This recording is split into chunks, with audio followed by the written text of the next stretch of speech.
Hello and welcome to another Arsecast Extra, as always, with James from Gunnerblog. James, good morning to you. Good morning, Andrew. How's it going? It's going all right. How is the Interlull treating you so far?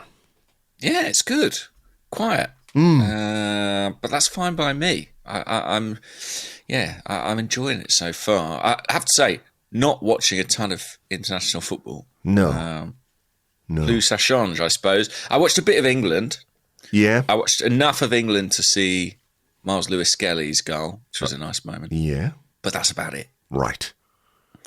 That is about it. What about yourself? You've been over here. Yeah, I was over in London at the weekend. I was over for a friend's birthday, his 50th. So happy birthday to Ollie. And we went to the Arsenal women game on Saturday. Saturday evening, Arsenal women beating Liverpool 4-0, which was lovely. Always nice to see the Mug Smashers get it in whatever form they come in. And, a good win for Arsenal, particularly this week, obviously, with the game against Real Madrid coming up. A confidence-boosting performance, I think. And very interesting to go to my first ever Arsenal women game.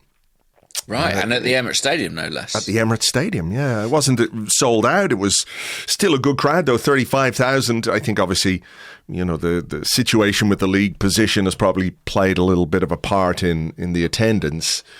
But still very enjoyable. And, when we think about football, it's very easy to get cynical, isn't it, really? A lot of the time, because of just how the game operates. And there's that sort of gnawing tension every time you go to an Arsenal game. The need for 3 points and a performance is always at the heart of it, particularly, the last few years we've been so good and so close to winning something. So there's always this, I don't know, a sort of underlying hunger for points and goals and things like that. And I'm not saying that those things aren't important for Arsenal women or in women's football, but it was very different, very distinct. It was an Arsenal experience, but a very distinct Arsenal experience as well. A lot of kids and families there, which is great. They don't get the chance to go to the men's games as much, I'm sure. So this is an opportunity for those fans of the club to experience Arsenal in a slightly different way. So it was great. I really, really had a good day out. Fantastic. And I believe tickets still available for that second leg of Champions League quarterfinal on Wednesday evening.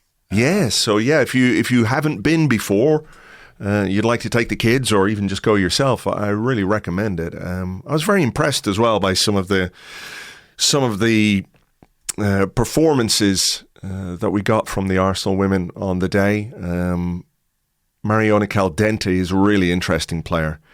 Sort of reminds, I know it's probably a slightly fatuous comparison because she's also Spanish, but sort of shades of Cesc Fabregas from her in terms of how she plays and wants the ball and the way she sort of combines with other players around her. Scored a great goal as well, lovely curler into the top corner to make it 3-0. Saw that. Yeah. So Fantastic. It was great. It was great. Good. I'm glad you enjoyed it. Yeah, and I had no problem with Heathrow either. So that was good as well. I was a bit worried. It wasn't on fire when you tried to land. No, thankfully. It was it was like nothing had happened. Because whenever that thing, was it Thursday when the incident happened? Maybe Thursday, into Friday, I think. Into Friday. And then it was like early on Friday morning, it was like, we don't know when the airport's going to open again. But it was fine, so.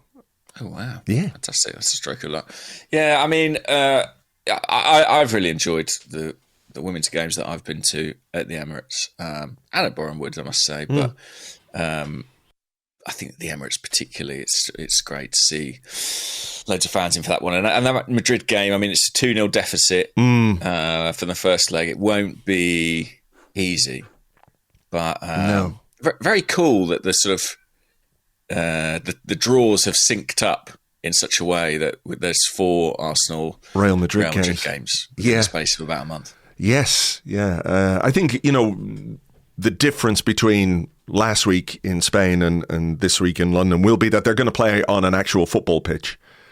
A novel idea. Yeah, rather than this sort of cratered no man's land that they were operating on out in Madrid. I know the weather wasn't great, but still, It really wasn't a good pitch, and I think it did contribute to one of the goals that we conceded on the night. So, yeah, hopefully they can overturn that advantage. Real Madrid beat Barcelona last night, by the way.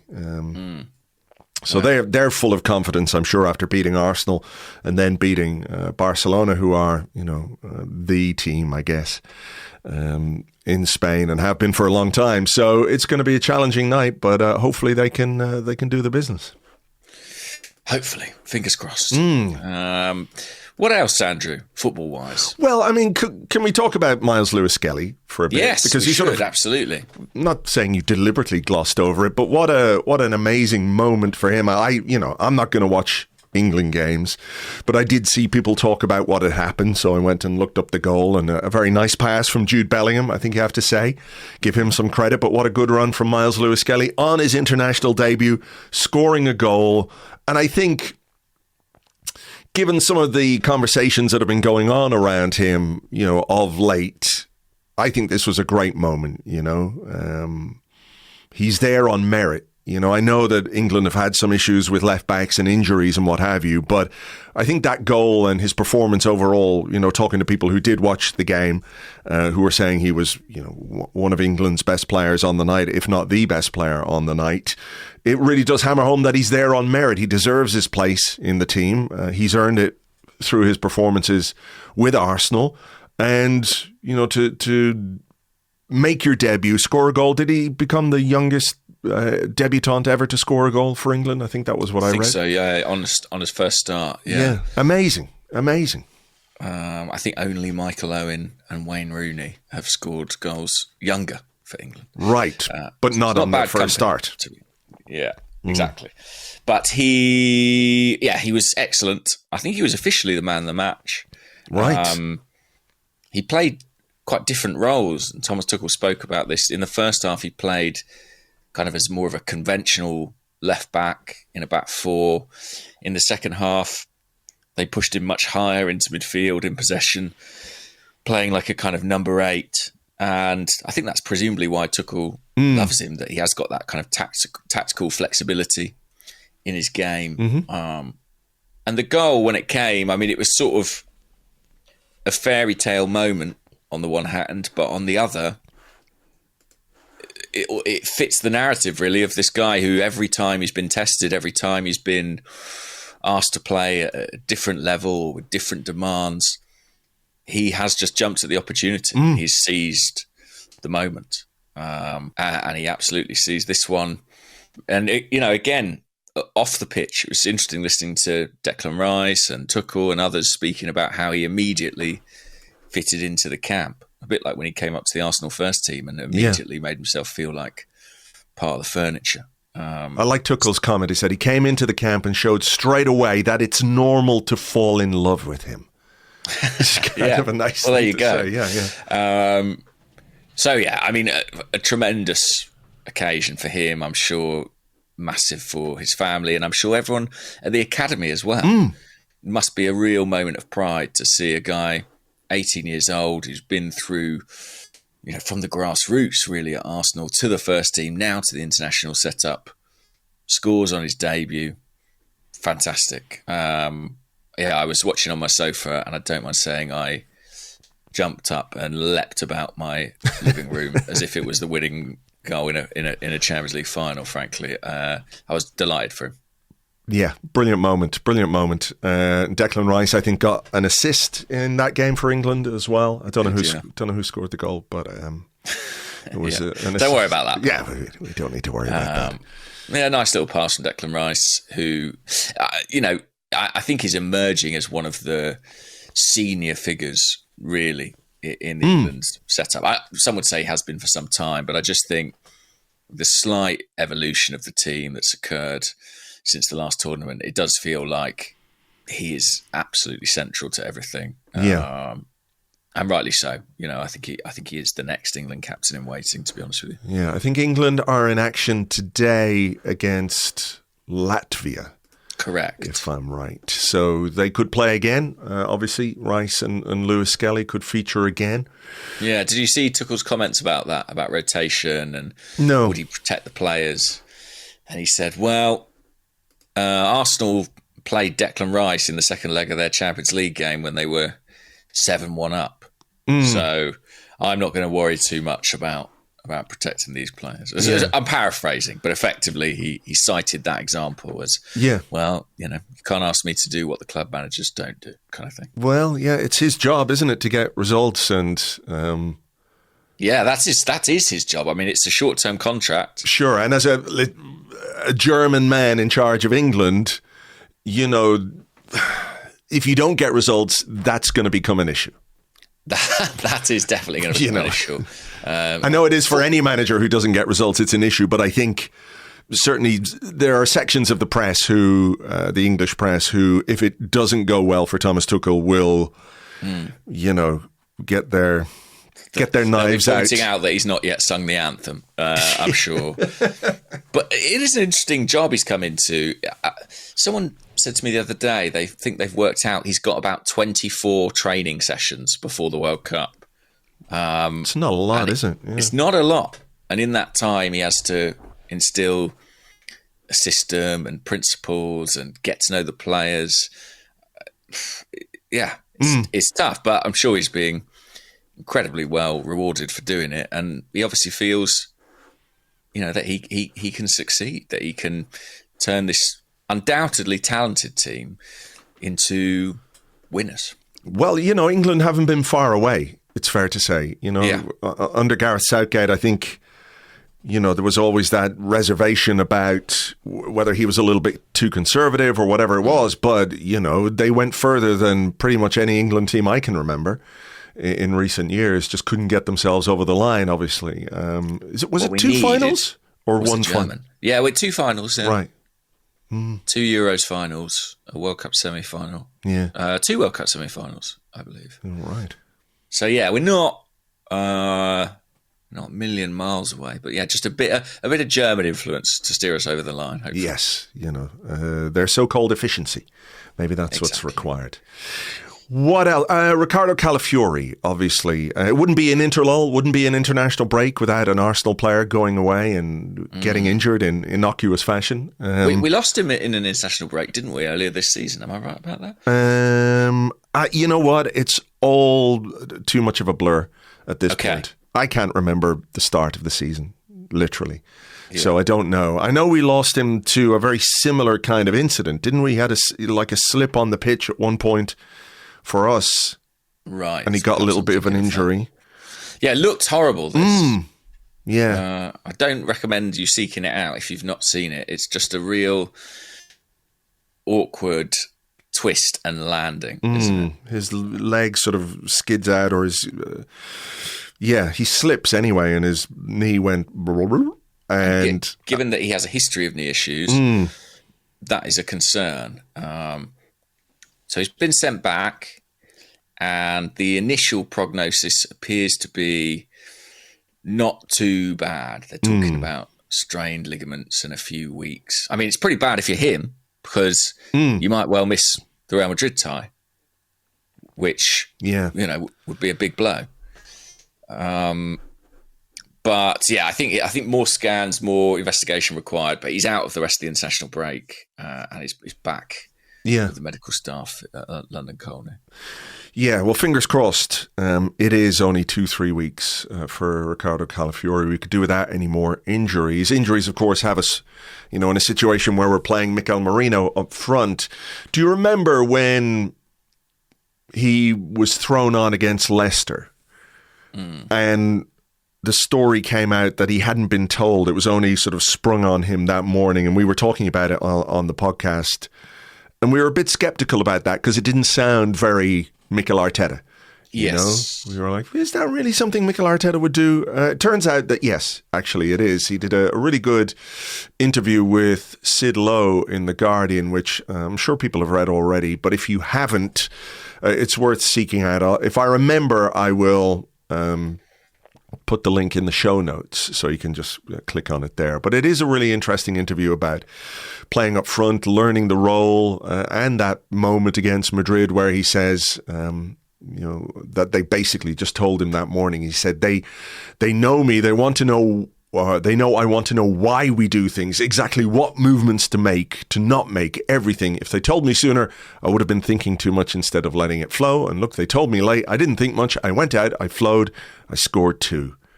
Do you think we need some kind of Men in Black type device for Mikel Merino? Just like every time he plays up front, it's like, and then that morning, listen, we've got an idea here. We're going to play you up front. We tell him nothing. We keep him effectively in some sort of dungeon. And then we just release him. There's like a trap door, and then he's suddenly on the pitch. He doesn't even know who the opposition are, what the score is, what competition he's playing in, what his own name is. He just knows. He's like a Manchurian candidate. He's out there to score goals, and we just activate Agent Merino. Yeah, it's an idea.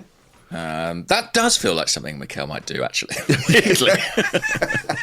I did read that interview. It's a great interview, and he speaks really well, doesn't he, Merino? Whenever he's called upon to talk to the media, and he's very engaging, very interesting, and you can totally understand why he's someone that managers love working with. He scored as well for Spain. He did. Got an equaliser against the Netherlands.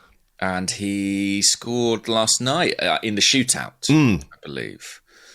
Can I ask you a question? Because I saw that, there was a shootout between Spain and the Netherlands, and there was a shootout between France and Croatia in a Nations League playoff. What are they playing off? What are they playing off for? The Nations League, Andrew. Yeah, but what are they playing off for? What's the playoff? For what? Like to see who does what? How? To the Nations League. I'm just going to keep saying the Nations League. That explains everything. Yeah. Now, I think that Spain have gone through to a semi-final. Of what? The Nations League. The Nations League. The Nations League semi-final. The Nations League, it transpires, is in fact a tournament. Who's in this tournament? Nations? All the nations go into a league. Right. What do they call this League of Nations? It's called, I don't know. It needs a name, actually. I believe, because England, am I right in saying England got through to the semi-final? Of what? Another competition they got to the semi-final. The Nations League! So I think Spain have gone through to play France. I want to say France. Right. In the Nations League semi-final. Scotland were relegated from the Nations League. To where? Where do you go if you're relegated? I don't know where you go. I think the country is dissolved effectively at this point. Right. It's a nation no more. Yeah, I think they just blow it up. I think that's what happens. Oh. I saw on BBC Football, Kieran Tierney was a substitute, but he, I think, still managed to be the lead pitcher on BBC Football, looking very sad. Well, I mean, his home is gone. All the things that we know how much he loves Scotland. His planned move to Celtic is over. Is off. Where is he going to go now? All the things that he held dear, the Loch Ness Monster, Ben Nevis. All of it's gone.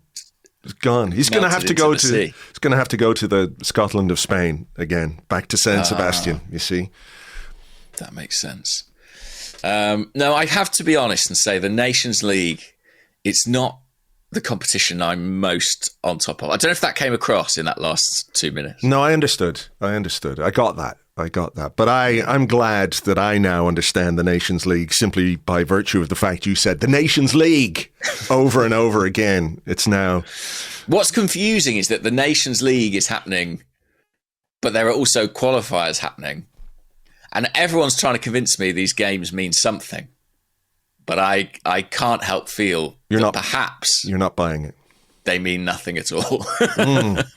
In the context of the Nations League, the qualifiers, these are World Cup qualifiers as well, are they?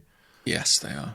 I saw a bit of Wales against Kazakhstan the other night in the pub after the... Oh, yeah? Yeah. I mean, it doesn't get more exciting than that. I'm sorry. That story, that's it. I just saw a bit of it on Bellamy's the TV. Wales, I believe. Right. I'd love to see his training ground methods. Work harder or I'll beat you with this golf club.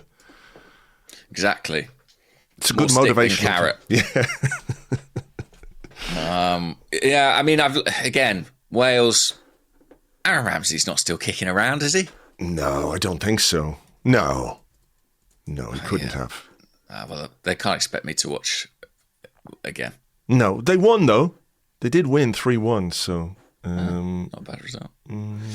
Other than that, Jakub Kiwior kept a clean sheet for Poland. Was he in goal? I believe. No, he played at the back. Right, played in okay. defence. Okay. Left side of a back three. Can you say a defender kept a clean sheet?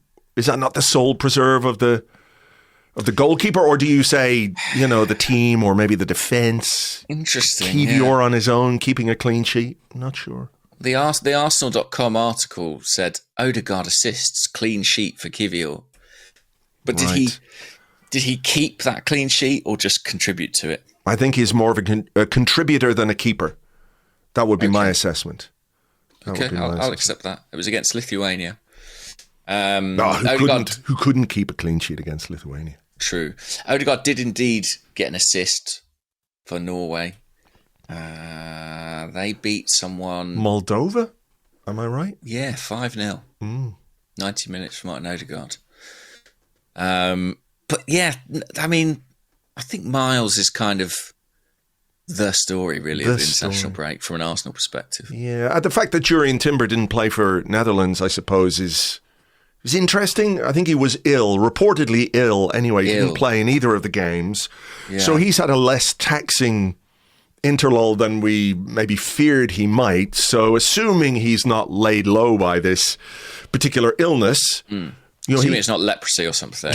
Yeah, just a common cold, hopefully, rather than something like the plague. Yeah, that would be good. He should be returning relatively fresh. Ethan Ranieri came on as a substitute for the under-21s, by the way. They played France and got beaten 5-3. Yeah, sounds like a crazy old game. But, I think he came on... possibly on the right side of the front three, actually, the position he'd been playing for Arsenal for 15 minutes or so at the end of that game. But yeah, Jurriën Timber back home. Hopefully he's all right. Gabrielle back home as well. Is he? He played for Brazil. Played for Brazil, got booked, which meant he was suspended for the game this week, so I think he has come home. I saw that reported. Say no more, mate. Say no more. Very clever. Very good. And of course, Zinchenko versus Trossard. The matchup of, I don't know if it was in the Nations League. I presume it was, actually. Was it in the Nations League? I don't know, Andrew. Ukraine-Belgium. Ukraine won, didn't they? Handsomely. 3-0. No, they won 3-1 in the first game. I've got that the wrong way round. No, you got all the Ukrainians listening to this are now just sad. Was it 3-1? But they'd been beaten 3-0 in the previous leg. Ukraine won the first leg 3-1 and then lost 3-0 to Belgium last night. Oh, okay. Wow, that's a bit of a collapse, actually. Zinchenko appears to have played in midfield. Somewhere in midfield. Yeah. I'm looking at live score here, and they have him on the sort of right of a midfield for Ukraine, playing a 3-4-2-1. He got like booked. A kind of right wing back. I mean, whatever you want to do, Zinchenko, that's fine. That's all right. Yeah. Right wing back, wow. Yeah. Yes, they lost 3-0. Trossard started that one. Didn't do anything, though. Didn't score, didn't assist. No. So, an unproductive interlull for Leandro Trossard, because he was apparently quite bad in the first game and drew some criticism. But he's just saving all his goals and assists, for when we come back. Exactly. I know he's been saving them in a couple of our last games too, but, now's the time to release the whatever. Splurge your stuff. Yeah, he needs to splurge his juices. Okay. In terms of goals and assists. So that game, Ukraine were 3-1 up, and then they went to Belgium for the second leg, and it was 0-0 with 70 minutes played. And Belgium stormed back with a 3-0 win to win the tie 4-3 in the Nations League. The Nations League. It's what everyone's talking about. This is the kind of thing that, makes a league of nations that might be called the Nations League. This is what sort of propels it into the stratosphere of the footballing zeitgeist. Exactly. Belgium the against... consciousness is alive. The synapses are crackling. Everyone's talking about Belgium versus... They're not talking about adolescents anymore around the water coolers. They're talking about Belgium against Ukraine in the Nations League. They will be after this podcast. They certainly will, if they haven't already. Big sell we've given it. So what I don't understand about that is that neither of those teams are in the semi-final of the Nations League. So maybe that was like a promotion or relegation playoff or something. It says League A qualification playoff. I don't know what they're playing off to qualify for. Well, League A is a league. We know there is a league somewhere involved in this competition. Mm-hmm. But yeah, the semi-finals are Germany, Portugal, and Spain versus France, and they'll be played on the first weekend of June. Wow. Yeah. That's the first weekend of June. Actually, midweek in June, 4th of Wednesday and Thursday, 4th and 5th. Ireland won 2 games. They beat Bulgaria twice, 2-1. In a League B qualification playoff. I think I heard on the radio that it was a relegation playoff. That makes sense. So thank goodness we won, because otherwise Ireland, like Scotland, would have been blown up this morning and I would not have been able to do the podcast. I'd just be sitting in the crater of what used to be my homeland. This is the most rambling edition of the classified football results that's ever been broadcast. just naming different games. Yeah. Yeah. Or countries that may or may not have been blown up. Well, how much more of this interlull is there for us to endure, Andrew? There's a few games today. As we said, the Arsenal interest today is with England as they play Latvia. Other exciting games today include Poland versus Malta. That's Jakub Kiwior hopefully keeping another clean sheet. Lithuania are playing Finland. Namibia are playing Equatorial Guinea in a African Cup of Nations qualifier, just randomly throwing that one out there. And then tomorrow, what have we got? Norway are playing against Israel, so Odegaard will be in action there. I don't think there's any other Arsenal interest beyond that. So once we get beyond that game tomorrow, we should be done in terms of the stress and worry about more players getting injured anyway. So fingers crossed for everybody who's in action over the next couple of days. We can put the prayer beads down. Yes. Okay. Well, that's good. I'm looking forward to club football. But returning and we're not back until next week though, because the interlull will be over. But because it's FA Cup weekend, yes, and we're very much not in that. Yeah, we're very much not in that. Yeah, we haven't been in it for some time actually. No, that's true. But we do have a midweek game, right? It's not like we're waiting till the next weekend. No, it's Tuesday, isn't it? Tuesday. It's a week tomorrow. Yeah. April Fool's Day. What could go wrong? What indeed? What indeed? Shall we throw in a few questions just to sort of flesh out part one? Yeah, absolutely. We had a load of questions about Gabrielle, actually. Yeah, I saw that. I'm going to see if I can get through a couple of them here. Let's see. I know I had one on Blue Sky. So McFruity, who's at irwinmcfruity.bsky.social. He says, was the pursuit of Victor Reese in preparation for Gabrielle's departure this summer? That was one of the questions that we got. A lot of them are quite anxious about Gabrielle, which I understand, by the way. On the Discord, Mr. Beer says, obviously we all want Gabrielle to stay, but if the bad thing happened and he went this summer, would you want a replacement centre-back, Or could you move Ben White to the centre and look for a backup to Timber as the first choice right back? And Shatner's bassoon also asking, it might sound mad, but do we need to sign a backup centre back this summer? And do it early. Kivior could be on his way out. We have other defenders have been repurposed as fullbacks. And then he talks about like getting a stupid offer, a tempting offer for Gabriel or Saliba. So a bit of anxiety about Gabriel and where he stands and what might happen with him this summer. Yeah, where's that come? Like, has there been any news or information or reporting that sort of what was provoked that? I think what it was, and I could be wrong here. There was an article in the BBC, on the BBC, from Sami Mokbel, who said that Arsenal were opening contract talks with Bukayo Saka. And then at the bottom of that article, there was a line about how Gabrielle has also had discussions about new terms, but there's sort of ongoing interest, or there has been interest from Saudi Arabia in the past. And I'm not sure if it implied that it was still there, but I think that is what sparked the concern anyway, and the fact that he is at a point where, when we're talking about Saliba, we're talking about Saka renewing their contracts because they have 2 years left.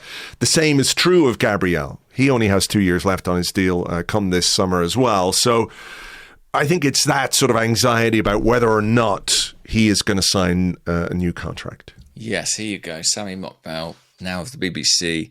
Magalhaes has also held talks over an extension. The Brazil international is believed to have interest from clubs in Saudi Arabia. There you go.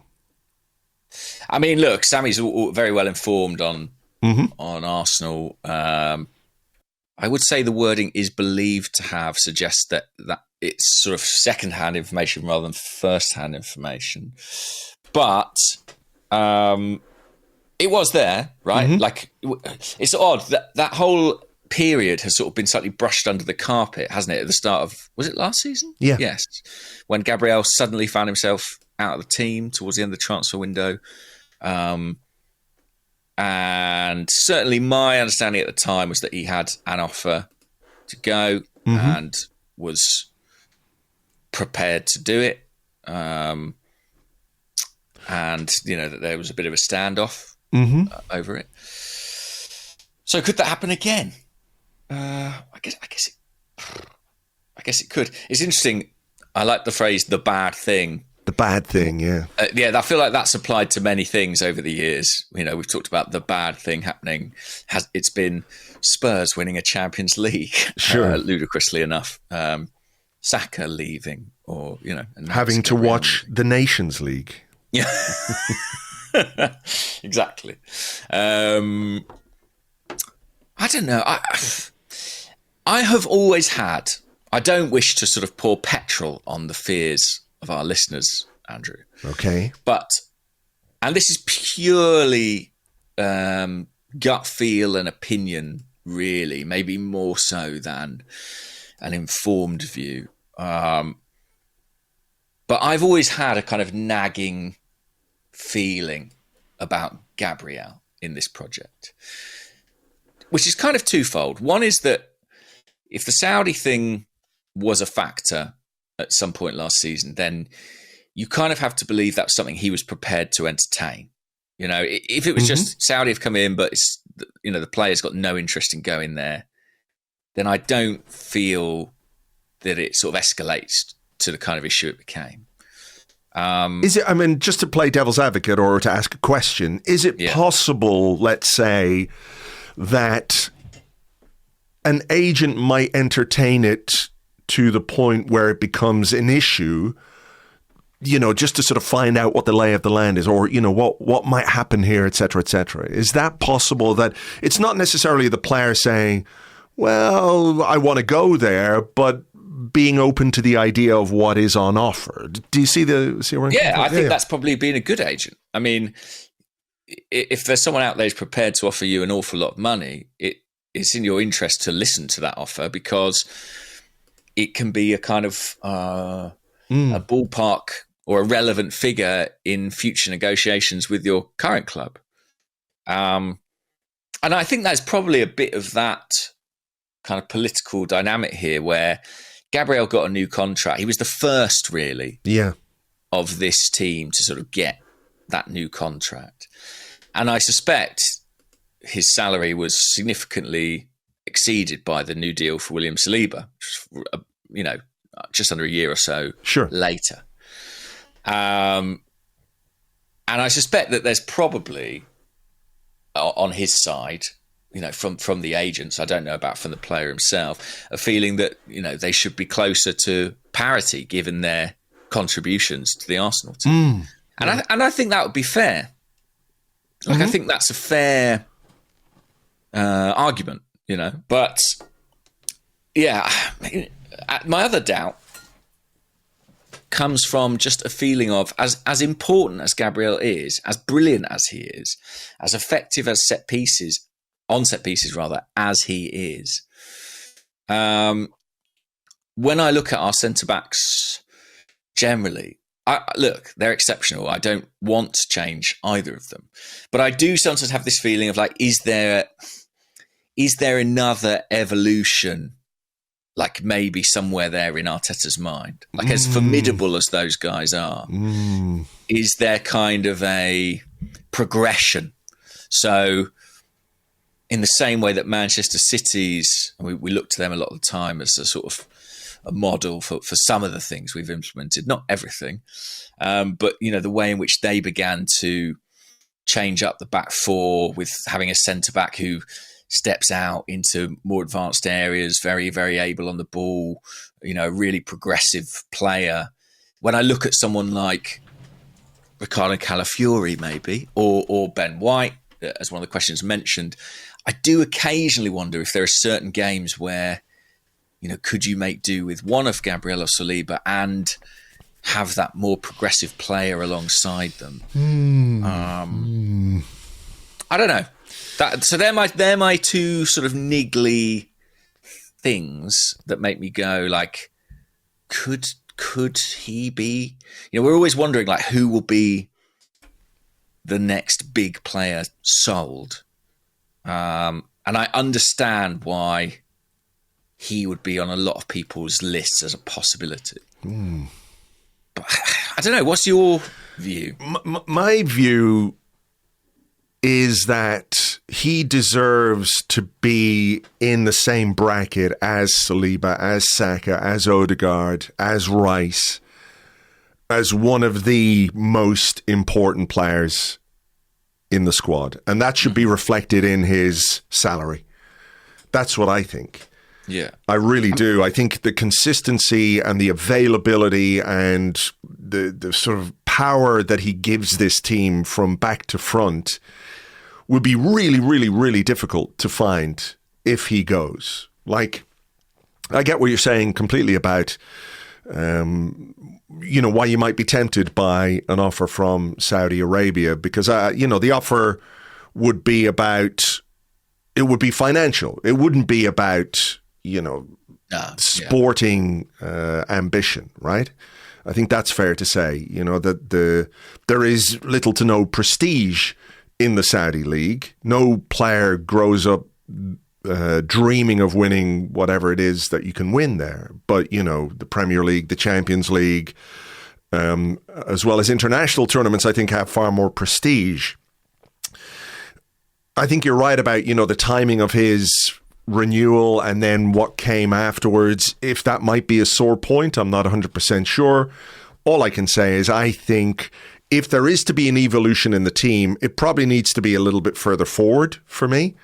That's where I would like to see that evolution, while maintaining the defensive platform that we have with the best central defensive partnership in the world, I think. So, if I'm Gabrielle, if Arsenal want me to stay, that has to be reflected in the salary and the terms that I get. Maybe that's not what Arsenal want to do. Maybe Arsenal don't see it that way. But from my perspective, I think the way he has developed, become a leader, scored goals, stopped goals, the love of defending that he has, which is one of the great things that I really enjoy about this team, is just how much he loves defending. As a former centre-half myself, I can really get on board with that. I think there's just something fantastic about watching him. I think he deserves a new deal, and he deserves a big wage increase, and maybe, you know, a little on the side to make up for what you didn't get in the past, you know, in a signing on fee. So I hope Arsenal can make it happen. I don't disagree with any of that, to be honest with you. I simply share my niggles only to kind of empathise with those who are asked the question. Sure. But I'd say that, you know, it's more of a nagging doubt than something I seriously believe will happen. What about the idea of signing a centre half this summer then? If, you know, let's say Jakub Kiwior does go. Right, yeah. And I think maybe Calafiori's best position is probably centre half, right? So he's an option there. But, you know, the injuries, I guess, will concern people a little bit. We have Ben White, we have Jurrien Timber. They can all play there. I mean, is it possible that, you know, if Kiwior goes, we sign another Tomiyasu-like player? And again, I don't mean somebody with the injury problems, because you don't sign somebody, you know, to be injured. That's just how it pans out. But that kind of versatile defender, I think, you know, you could confidently let Kiwior go, for example, in the summer, if you knew you had a Tomiyasu available to you. We don't have that player available to us. But is that, you know, an area where you think we might look to spend a bit of money this summer? Yeah, it's interesting they mentioned Vitor Ais in their questions, because he's 18 years old, right? And I kind of feel like that might be where Arsenal need to shop, because I slightly worry about how much game time you're going to be able to give this extra defender that you buy. You know, even if you... Yeah, that's fair. ...were to sell Kiwior, we've got so many options who are so flexible and can play so many different positions. There's so many back fours you can kind of conjugate out of the players we have within the squad. I wonder if maybe you look at it and you say, because also, you know, for all the excitement about, you know, Ethan and Myles, and rightly so, I think you're looking a fair way down the age groups before you're looking at a big defensive prospect. You know, the one we had in that kind of age group was Aidan Heaven, and he's gone to Manchester United and he's playing there now. So I think... Yeah, maybe someone who's of that kind of race age where they can come in, play a supporting role, you know, play the odd game in the cups maybe, and bed themselves into the squad, but also provide that cover if we suffer another sort of concentrated injury crisis, might be the way to go. Yeah. Because I can very reasonably see a situation where next season Gabrielle's immediate deputy is Calafiori and Saliba's immediate deputy is Ben White. Or Jurrien Timber, yeah. Or Jurrien Timber in some configuration. And part of the reason why we're talking about Kiwior leaving is not because he's a terrible player. I think he's fine, but he's not playing. And there's no minutes, yeah. There's no minutes for him, and he's at an age where he wants to play and will leave in order to do that, you know? Unless you go the other way, right, and you look at the other end of the age spectrum. But I just don't, you know, we've tried. We all remember Stefan Lichtsteiner. Well, I'd completely forgotten about him until now, so thank you for that. I remember him, not necessarily for good reasons, and I just don't think that's sort of good business, really. I think if there's a sort of youth prospect that we can bring in who would bolster the ranks, that might be the way to go. But I think, I mean, Tomiyasu, in theory, as well, will come back at some point next season. Again, a guy who plays, you know, pretty much anywhere in the back line. So I think we're looking pretty strong there. I don't think we should, you know, obviously they don't listen to this or care what we say, but the last thing we want to do is encourage Arsenal to buy more defenders, I think, at this point. Yeah, they definitely don't listen. That's right. Well, they definitely don't need our encouragement with that. That's for sure. Well, the new sporting director, he'll come in and just, you know. Well, yeah, a few people have asked where he is, what's going on. I don't know. No idea. Maybe his nation was blown up because they crashed out of the Nations League. Perhaps so. No, I think it's all in hand. I wouldn't be surprised if we heard something this week. Yeah, I wouldn't be surprised at all, because I think everything is effectively in place, and he is sort of starting the process of integrating into the club. So, yeah, no hiccups or anything like that. Just normal paperwork and getting all the ducks in a row kind of thing. Duck. Yeah. There you go. All right. Well, look, I think what we should do here, given we're about 45 minutes in, is take a little break, and we've got questions. We've got stuff that we can do in part 2. Oh, wow, that's exciting. So stick with us. We'll be back with your questions and more in part 2 right after this.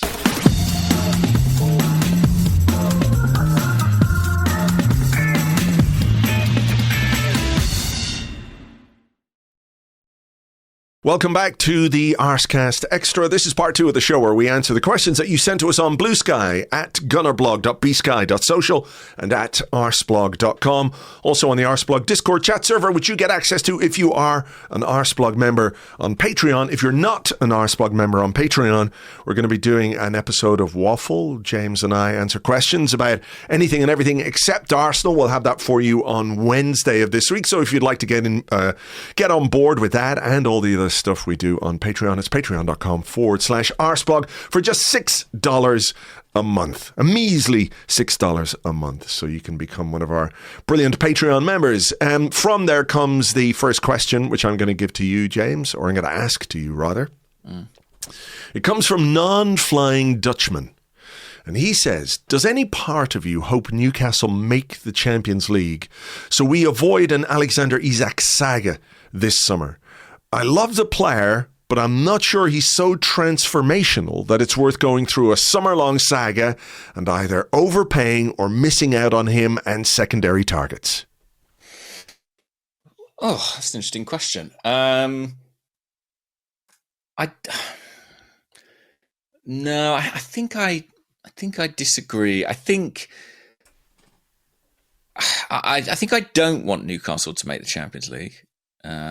Just for spite, or so we can have a realistic chance of getting Alexander Isak? Bit of both. They've had their fun. Yeah. In the Carabao. I was staying, around King's Cross when I was over in London, and on one of the lamp posts there was a sticker of Mikel Arteta. And they'd obviously use some kind of AI or something like that to, have him crying. It was like a crying Mikel Arteta face. Yeah. And the sticker said, Mikel Arteta, it must be the ball. Because that's what they were singing. So, yeah, I, like you, hope they don't get into the Champions League. I want Newcastle to be in the Nations League and then to get relegated from the Nations League and then, obviously, get exploded into nothingness. Yeah. And if you're an Arsenal fan living in Newcastle, I'm sure you'll agree that that's a necessary sacrifice. Well, we'll give them some warning. They can get out. They can get out. Okay. By the way, on the ball, here you go. Here's some good Interlull chat. Okay. I don't know if you saw, I think the Times ran a story about the Premier League ball changing. Oh, yeah. And about how it would upset Mikel Arteta. And it was quite an unflattering headline because everyone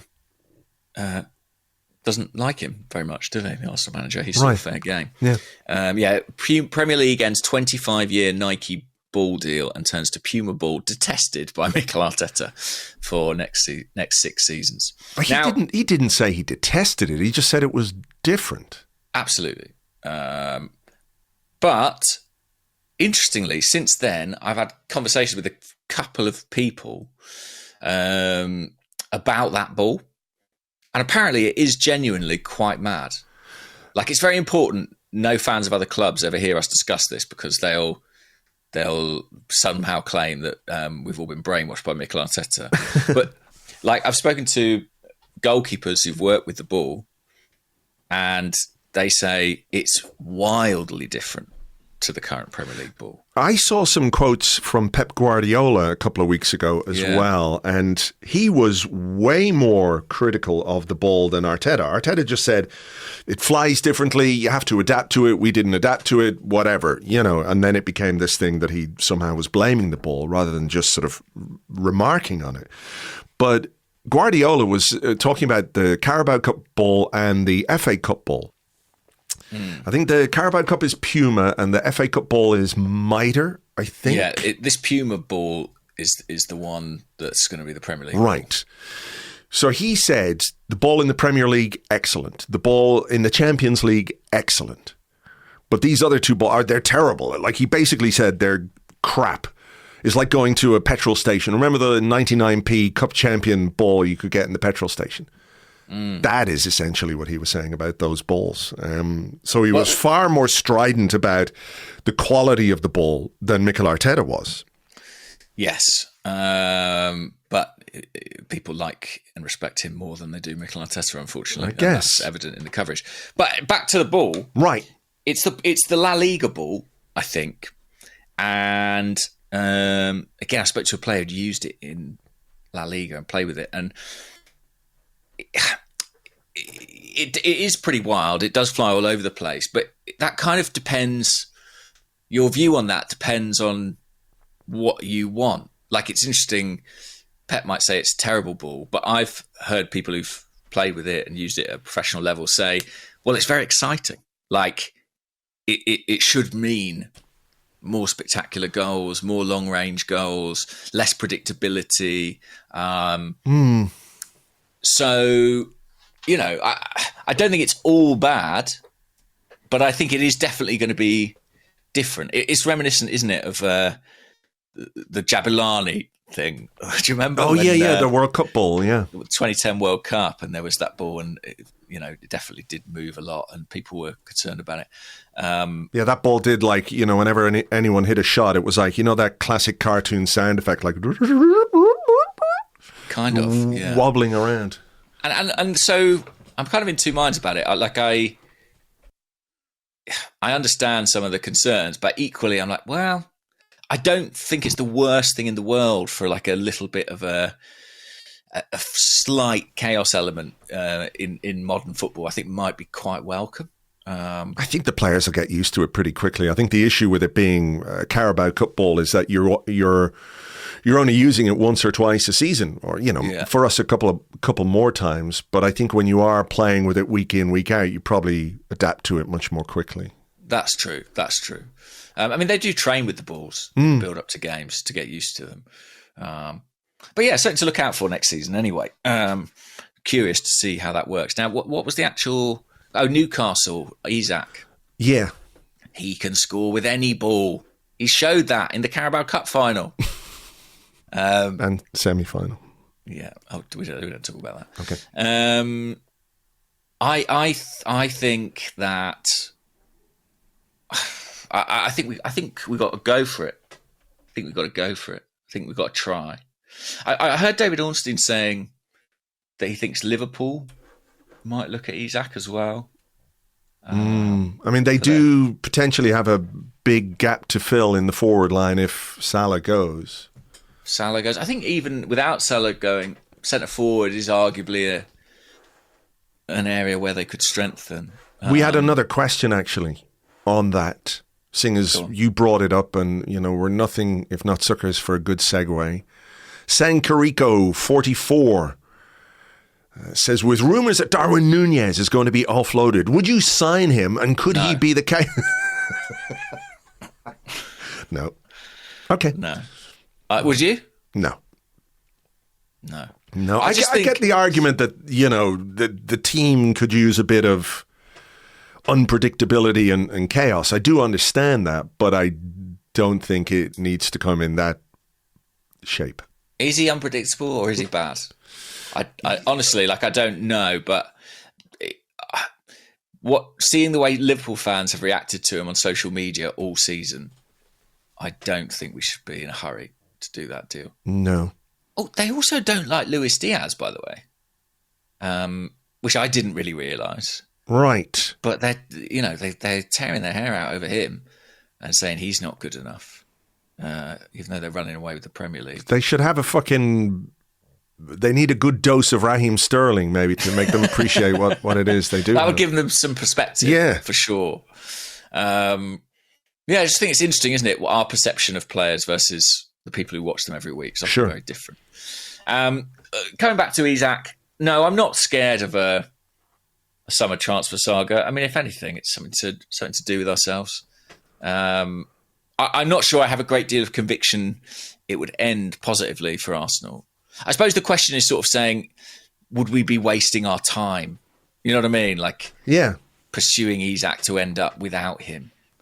Do you think, let's leave aside the enormous sum of money it would take to convince Newcastle to sell, even if they did finish outside the Champions League? Talk of 150 million. Right. So let's leave that to one side. That trifling issue of 150 million Great British pounds. Right, but it's going to be north of 100, certainly. Right.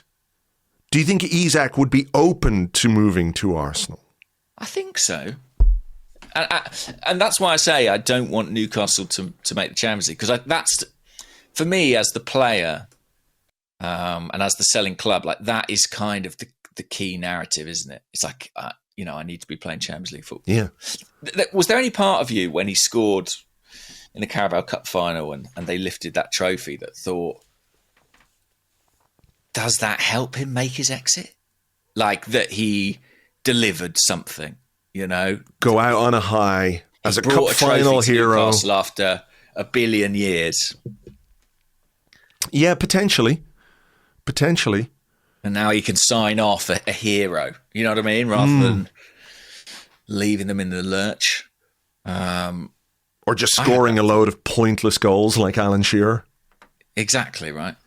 Yeah. I don't know. I've always said I think it's really unlikely. But that doesn't... So you're telling me there's a chance, is the meme I'm reminded of. That doesn't mean you shouldn't try or be in the conversation. It's like... It's not quite like this, but remember when Arsenal just threw their hat in the ring for Kylian Mbappe?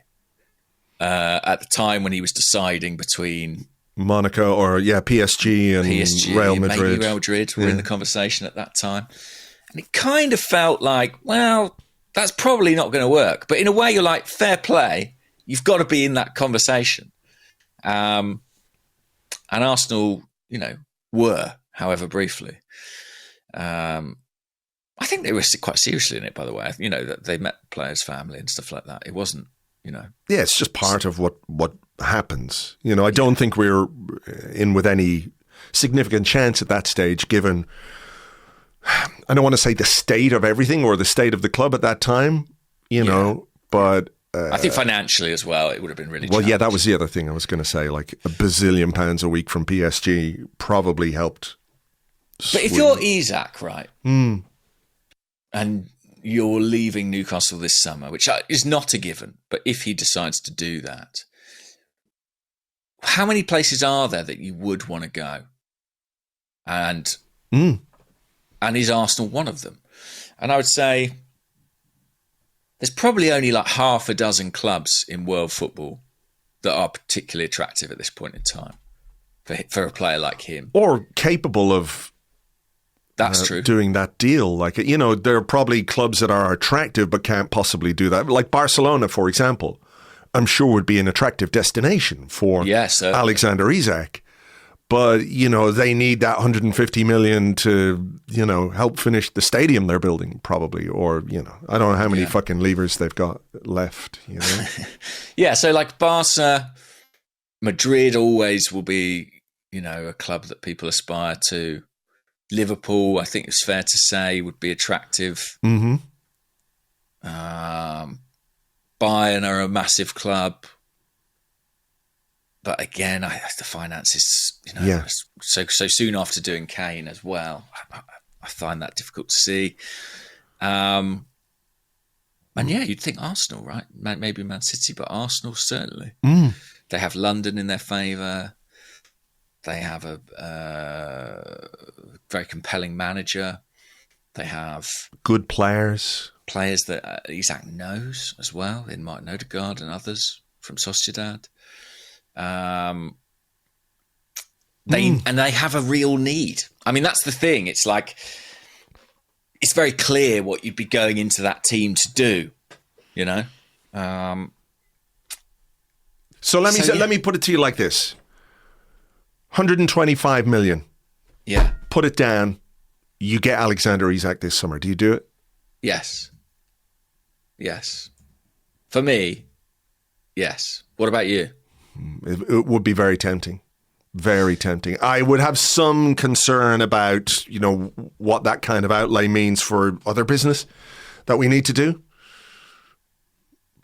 I would too, but I think this squad, as it stands, with that addition, would be serious contenders for silverware, even without further additions. Again, I think we need more than that. Don't get me wrong, but it's so much money, Andrew. Like, when you look at the other potential candidates, you look at Sesko or Gyökeres, you're probably coming in close to half that outlay. Because with these, the wages are going to be 15 million, 20 million a year. Well, yeah, he's a £125 million player. Exactly. Pay me what a £125 million player, gets. That's going to make him probably one of the high earners in the club. Yeah. At a time when you're also looking to put Saka, Saliba, Gabrielle, as you mentioned, on that in that bracket as well. Yeah. I don't know. I think the thing is that he is as close to a sure thing in terms of performance level that exists on this market. And everything else is a gamble. Yeah. It's a bit like the Declan Rice thing, I think, where you're paying a massive premium, but that's because you're getting the finished article, basically. Yeah. Yeah. But, yeah, I don't know whether Arsenal could do that.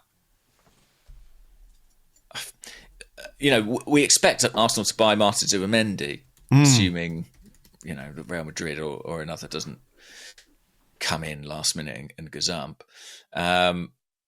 That's going to take a big chunk out of the budget. Yeah. A big chunk. Can you do that and then go and do Isak? Only if you sell Gabrielle to Saudi Arabia, surely. Yeah, sure.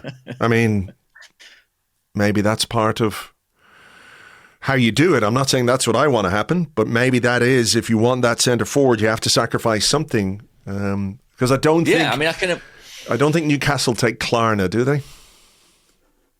No, I don't think so. So I can't imagine that they need to. And I also think I can imagine that conversation happening, though, between Andrea Berta, say, and Mikel Arteta, where the conversation goes along the lines of, well, if you want this, you might have to give up this.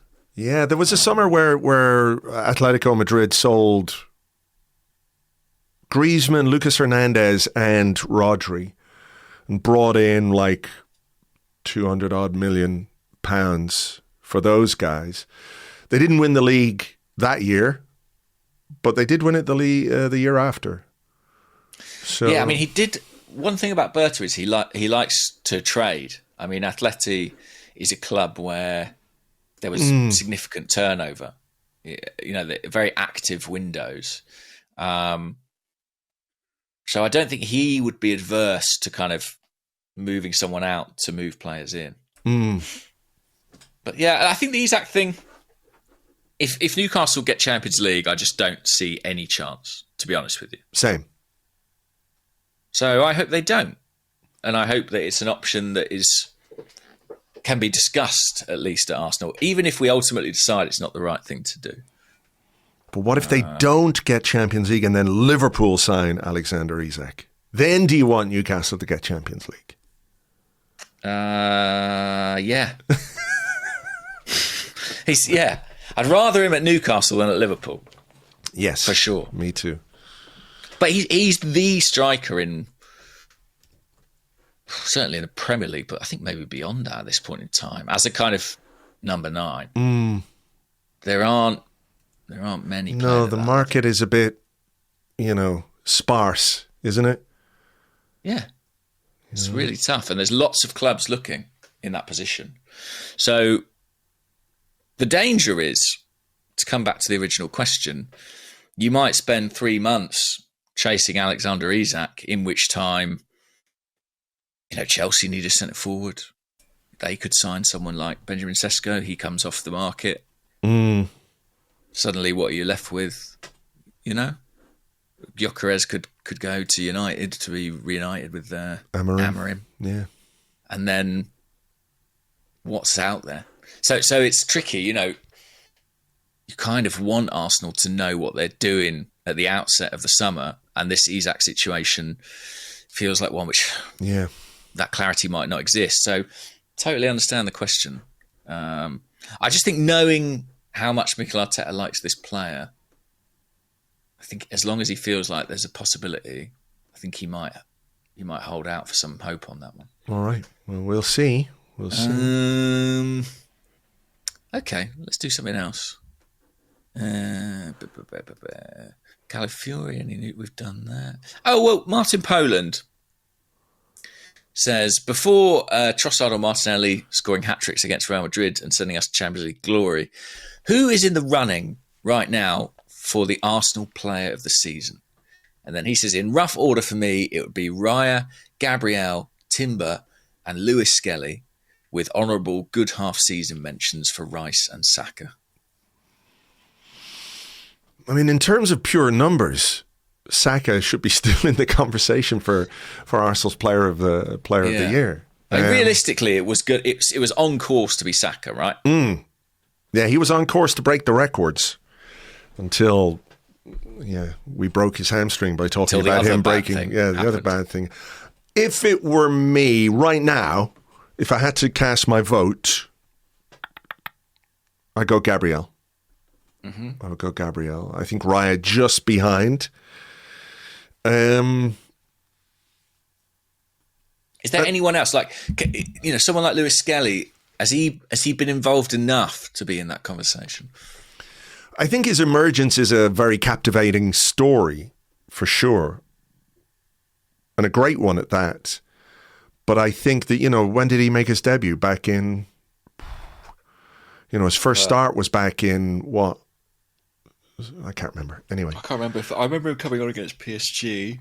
That was his first Champions League appearance back in the autumn. Yeah, I mean his first game was against Man City, wasn't it? Because he had that thing where he was booked before he'd actually made his official debut.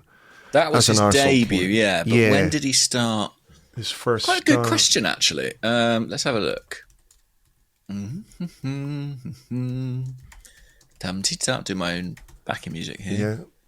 Yeah. So his first Premier League start was in December against Everton. That was his first start in the Premier League. Yeah, so December, and once he played that game, he was involved pretty consistently. Yeah, I still think Gabrielle, having been there from August, gives him the edge. I think that's too late, December, to put him in contention. Me too. I think, like I said, it's a brilliant story, and I think he's earned every plaudit he's got, and his call up to England and everything else. But I wouldn't have him in the conversation. I think Timber is more of an honourable mention to me. I think the way that he's performed this season after the ACL and having to deal with an uncertain right hand side. I think it's fair to say, we talked about this maybe last week or the week before, Ben White producing consistent good form came at a time when he had Martin Odegaard and Bukayo Saka playing with him or around him week in, week out. And Timber has had so many changes on the right-hand side. It's been Saka, it's been Nwaneri, it's been Raheem Sterling sometimes, it's been Martinelli sometimes. Odegaard has been missing. So I think his performances need to be looked at through that context. And I mean that as a praise of him, that he's produced consistently. But I don't think he's quite been at the Gabrielle level for me. I think he deserves a lot of credit for his season, but it hasn't been quite at that level. So for me, it would be Gabrielle. Yeah, I think that's a good shout. I think maybe just for point of difference, I'll go for Raya at this stage. I think he's just performed at an incredibly consistent level.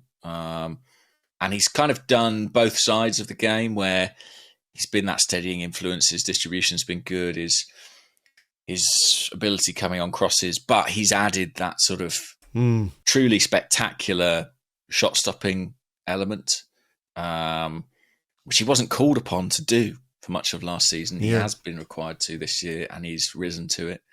There's been a huge burden on him as well, what with us sort of basically fudging the whole goalkeeper recruitment issue in the summer and signing a player in Neto who we've really avoided playing at all costs. I think this is an interesting aspect of the summer, by the way.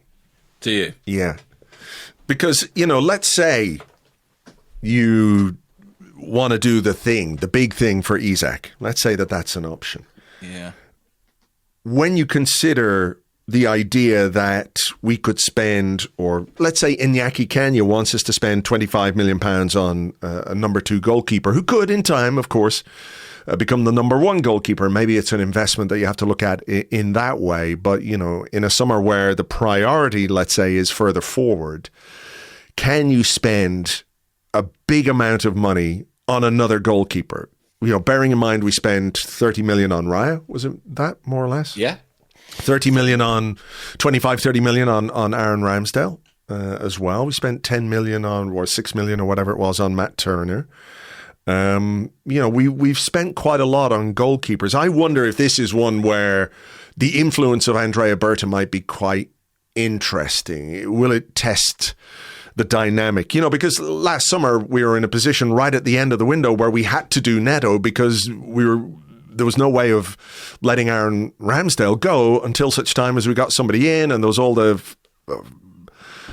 posturing or whatever you want to call it, or running around Barcelona trying to find this Joan Garcia guy, and that wasn't going to happen. And then Edu, at the end of it, had to give a call to an old friend to get Neto in, and that's where we are. So I do wonder if, the influence of the sporting director might be seen in the recruitment of a backup goalkeeper to David Raya. Yeah, interesting point. I mean, I think if Arsenal do all the business, just to bring back in that Isak debate, like the question you asked me was, in isolation, if you could do Isak for 125 million, would you?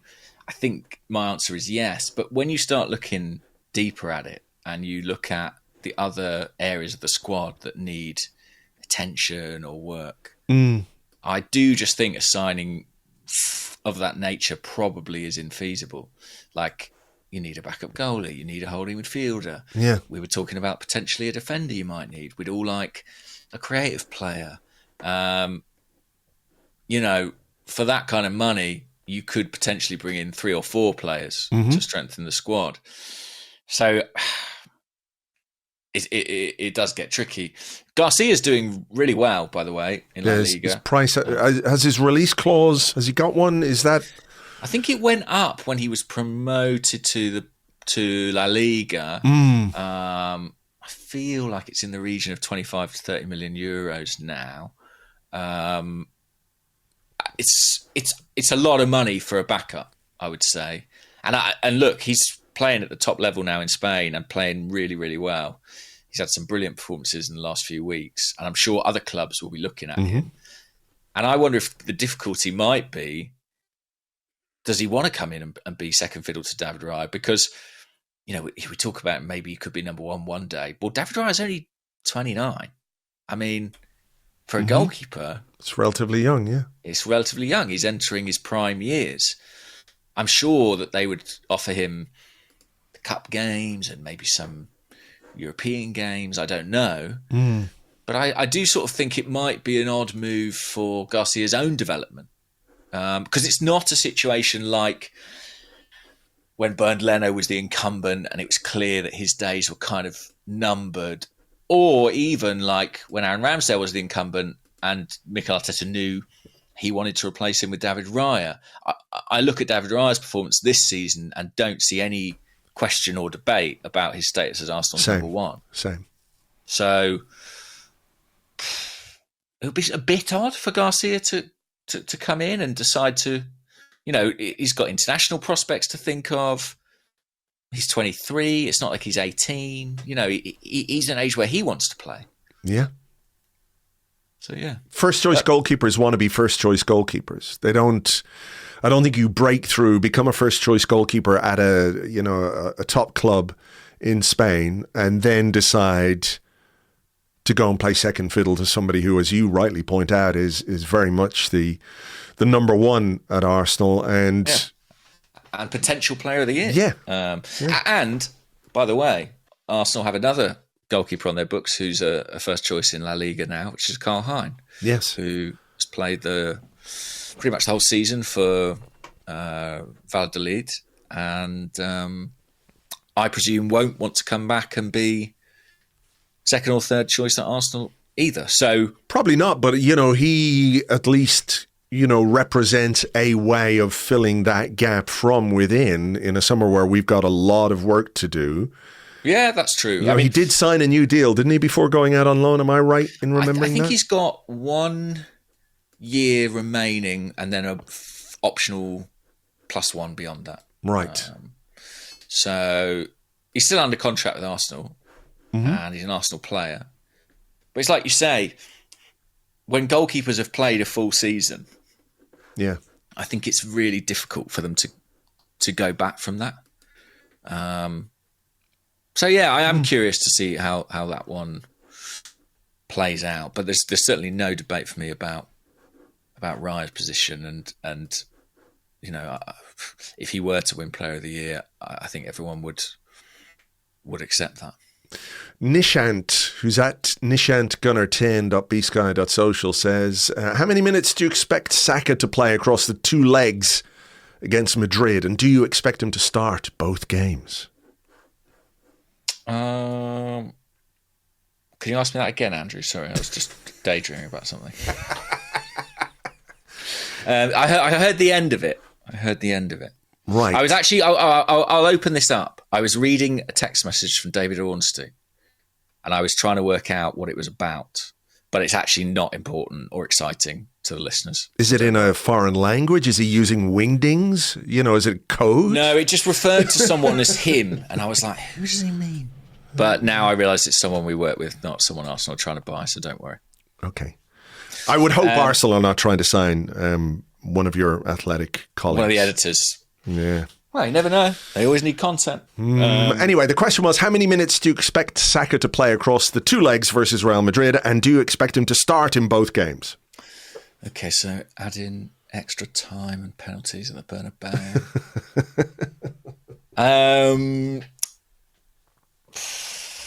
Start both games. So what have we got? In a week's time, pretty much, we've got Fulham at home. Mm-hmm. Then Everton away. Yeah. And then it's Madrid. At home. So for him to start that game, he's got to be involved from April 1st and the Fulham game. If he's to have a chance of starting the Madrid tie, which I consider a slim at this point. I do too. He'd have to play kind of 20 minutes against Fulham, 30 minutes against Everton. And then I think you could, whilst acknowledging there's a bit of a gamble there, you could think about starting him. I have to say that makes me a bit uneasy, talking in those terms. It feels very rapid. Well, look at Ben White, for example. He's been on the bench. He's not really played. He started a dead rubber. We've really taken our time there. Mm-hmm. At the same time, this Madrid tie is arguably our season. It sort of comes down to that, really, in terms of what we're playing for at this point in time. Sure. I think it's too much to ask. Do you? To start the first leg, absolutely. Maybe, I think maybe you build up to starting the second leg. Maybe starting him in the second leg. I think he'll start the second leg. Assuming he doesn't have a setback, touch wood, touch everything. I think he'll start the second leg. I feel quite confident about that. Because I think bear in mind, they've had a fortnight now. You know, he has been training. I expect when Mikel Arteta comes back in a week's time for the press conference against Fulham, I expect that he'll say some positive things about Saka's, training at the very least.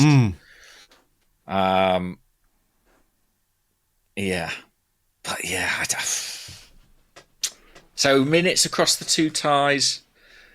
I think he'll play an hour in the second one, and I think he'll play 25 minutes in the first. So I'd say 85 minutes across both games. Okay. What do you think? I think if he starts the second leg, there's every chance he plays the full 90 in that. And so with 20 minutes... Because think of most of the match scenarios. Like if we're losing and we need something, they're going to want him out there as much as possible. But after those Trossard and Martinelli hat-tricks, we could take him off. Yeah. It's just the Mbappe hat-trick as well. Might be those hat-tricks could come from the bench for Trossard and Martinelli. Don't forget. That's true. I'm going to say 100 minutes across all the two. 100 minutes. Okay. Now, let's forget about those predictions and never speak of them again. I think if we're wrong, it's because we'll have been too conservative, by the way. Just to say. Maybe. Like, what happens when Bukayo Saka is available? He plays all the minutes. Mikel Arteta has told us with his actions that's what he does. So, we may be. I wonder if we're wrong, if we'll have been too, cautious. Yeah. But anyway, we'll see. We'll see. I can't wait to see him back in some capacity. Same. What else you got there?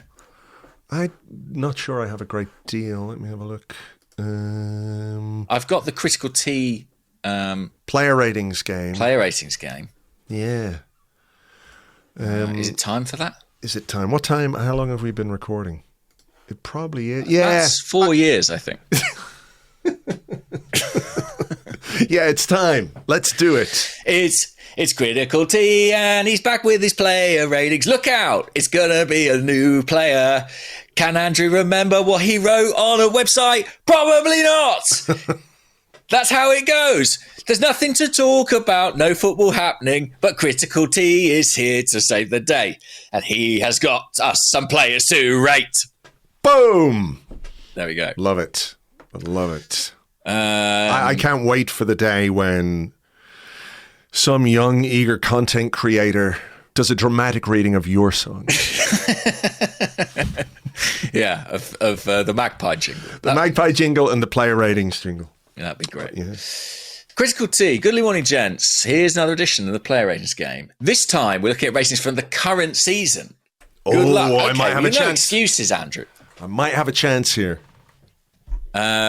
Okay. Rating 1. NA out of 10. Not on long enough to rate, but what a goal.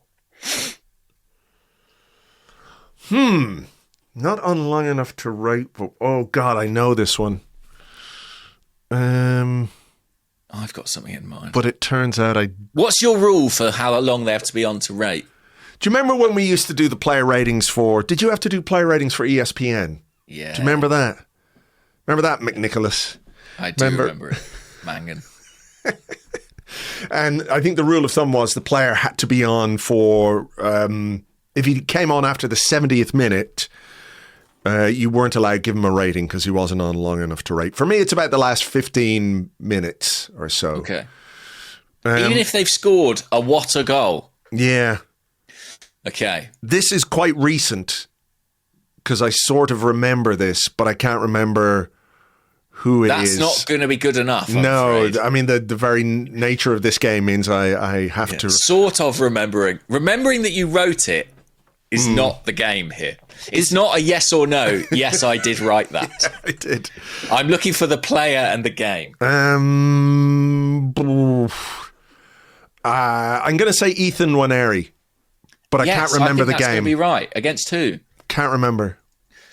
I think surely it's Man City. Oh, it probably is, isn't it? Yeah, because he came on. It is. Yes. From the recent 5-1. Get in. Well done. 1-for-1. First penalty scored, like Mikel Merino in the shootout for Spain. Yep. Okay, rating number 2. 8 out of 10. The ball floated over him for their second, but he's just so impressive on the ball and going forward. The best save of the 1,000 saves their keeper made was from his thumping header. Riccardo Calafiori against Leicester. He's got it from those clues. Yeah, I remember writing that. I remember that. It was a great header, and like that goalkeeper made a ton of saves that day, if you remember, until we found the breakthrough very, very late, wasn't it, Trossard? It was an own goal, maybe.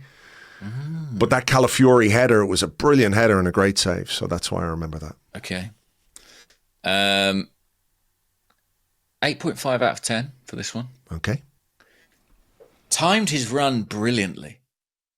And it was a brave header too, with an actual giant coming out towards him. Our leading scorer so far this season. Kai Havertz. Yes. Now, which game did we play with an actual giant? It was PSG at home, wasn't it? Because it's Donnarumma, I think, who is an actual giant. He is if he doesn't have his own beanstalk, I'm going to be very, very surprised. Although he did concede a hilarious goal during the international break. Have you seen it? No. Oh, man. Was it in the Nations League?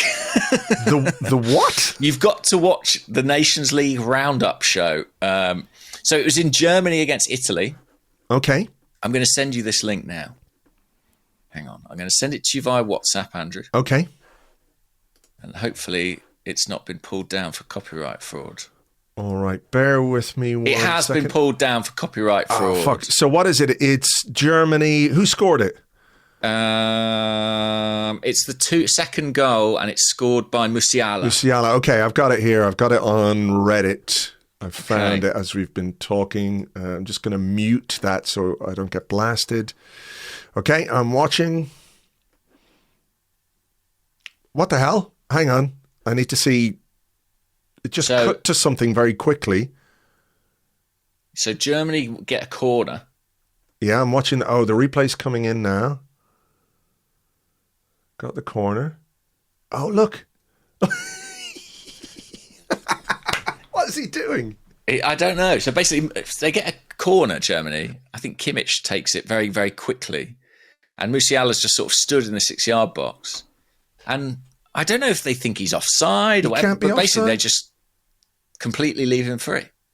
That is mad. Scores. So like they take a very quick corner and Musiala just taps into an empty net with Donnarumma sort of lining up on the edge of the 6-yard box behind him. Yeah. Bonkers. Never seen anything like it. That is bananas. Yeah. Anyway, you've gone for Kai Havertz against PSG. Mm-hmm. It's the right answer. 3 out of 3. Wow. Have you been doing a lot of Sudoku or something? Because your memory is a lot better than I remember. Well, you see, it's this season rather than stuff I did like 9 years ago. That is slight difference. I don't remember all these. Right. Racing number 4. 8 out of 10. Winner in a North London derby. Thank you, sir. Oh, fuck. Who scored the winner in the North London derby? Yeah, that's the question, yeah. Fuck. I'm not sure I can let me think. Well, did Gabrielle score We beat one? them twice. Yeah. Gabrielle scored Yeah, he scored. away. Yeah. So I'm going to go with Gabrielle. Gone for Gabrielle. You're unlucky there because it's the winner in the other North London derby. Who scored it? Leandro Trossard. There you go. Leandro Trossard. I have to be honest, a game in which that I've got absolutely no recollection of. That is, even when you say it, I can't picture the goal. We won 2-1 on the 15th of January. Son put Spurs ahead. Arsenal turned it around through a Dominic Solanke own goal and Leandro Trossard. I've never seen a Dominic Solanke own goal in my life, and I watched that game. I think, that one might be... Oh, hello? Try that again? Can you hear me? Yeah, I can now. You went all... Oh, right. I was saying, I think that might be because we wanted it to be a Gabrielle goal. It's actually a really lovely goal, the Trossard goal. Do you remember? It's like he's encroaching on the penalty area and he just hits it left-footed. Left-footed shot, into the far corner. Yes, I remember it now. Bounces beyond their goalie, who was having an interesting evening, to put it like that. Right. I remember it now, yeah. Yeah, I remember it now. Okay, so we've missed one. We've missed one. But 4 out of 5, normally good enough to win a shootout. Okay. 9.5 out of 10. Absolutely unstoppable. 2 assists, won a penalty, scored a penalty, and tormented redacted opposition all evening. Scored a penalty. It's Bukayo Saka, I think. But I can't for the life of me remember the game. I think I do remember the game. I was there, and it was away from home in a London derby. And he was sensational that night. Ringing any bells? Brentford? Alas, let me just double check. Yes, it was West Ham. West Ham. We won 5-2. Okay. Oh, of course. They were very bad. We were very good. Then they scored a couple of goals very quickly, and we all got a bit scared for a minute, and then we got that penalty just before half-time, wasn't it? Exactly. Right. 2 assists, won a penalty, scored a penalty. Do I get half a point for that? Yeah, you get half a point. Okay. So you got 3.5 out of 5. Not bad, Andrew. That's not bad. That's like 7 out of 10. That's okay. Yeah, that's adequate. That's adequate. par. Yeah. To use some golfing terminology for you. No, my sort of par, on player ratings is 6. I think every player starts at 6 and then they go up and down from there. Like, so if someone's just average, it's like 6. Below that, poor. Above that, better. And that's how I kind of. I think that's a good rule of thumb. Right. I think that's probably a podcast, isn't it? I think so. It won't be a podcast until, I get it out there and uploaded. So we have to stop recording at some point. This feels like a pretty good spot to do that. An opportune moment. Yes. And we can all go back to talking about the Nations League. The Nations League. The league that really matters to nations. Yeah. In the world. All right. Well, look, you can join us for more nonsense if you would like over on Patreon. As we said, an episode of Waffle will be coming on Wednesday, patreon.com/Arseblog. For now, thank you for sticking with us. Thank you for being here throughout the interlull. If you'd like to give us a review in your favorite podcasting app, that would be great. We'd really appreciate that. For now, though, take it easy and we will catch you on the next one. Bye-bye.